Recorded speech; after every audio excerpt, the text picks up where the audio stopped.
नमस्ते भैया बहनों। मैं आचार्य सोना चौहान कक्षा 5 विषय हिंदी पाठ 5 अनोखी सूझ के बारे में पढ़ूंगी। पाठ परिचय। सबसे पहले अपन पाठ परिचय करेंगे। पुराने जमाने में देवताओं और दानवों के बीच अपने को श्रेष्ठ साबित करने के लिए युद्ध होता रहता था। एक बार देवता और दानव मिलकर ब्रह्मा जी के पास गए और पूछा कि हम में से बुद्धि में बड़ा कौन है। ब्रह्मा जी ने दोनों को भोजन पर बुलाया। देवता और दानवों को अलग अलग कमरों में बैठाकर लड्डुओं के थाल भिजवा दिए और शर्त लगा दी कि बिना कोहनी मोड़े भोजन करना है। देवता आमने सामने बैठ गए और लड्डू उठाकर एक दूसरे के मुंह में देने लगे। इस प्रकार उन्होंने शांतिपूर्वक भोजन किया। वही दानवों ने लड्डू उछाल उछाल कर खाना शुरू किया।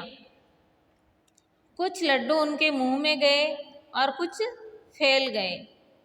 सब तरफ शोर शराबा और गंदगी फैल गई।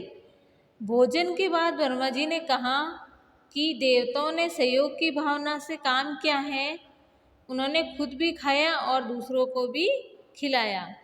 देवताओं ने सहयोग की भावना से काम किया है और उन्होंने खुद भी खाया और दूसरों को भी खिलाया। दूसरी तरफ दानवों ने ना तो खुद तरीके से खाया और ना दूसरे को खाने दिया। इस प्रकार देवता ही बुद्धि में श्रेष्ठ हैं। ये इस पाठ में बताया गया है। अब अपन इसके आगे पढ़ेंगे शब्दार्थ। मान्यवर। मान्यवर का मतलब होता है सम्मान सूचक संबोधन। मान्यवर का मतलब होता है सम्मान सूचक संबोधन। प्रजापति। प्रजापति का मतलब होता है ब्रह्मा या सृष्टि रचने वाला। शांतिपूर्वक, इसका मतलब होता है शांति के साथ। मिष्ठान। मिष्ठान का मतलब होता है मिठाई या मीठा अन्न। मुंह ताकना, इसका मतलब होता है देखते रहना। टूट पड़ना, इसका मतलब होता है झपट पड़ना। अब अपन पाठ पढ़ेंगे। बात पुराने जमाने की है, जब उन दिनों देवताओं और दानवों में युद्ध होता रहता था।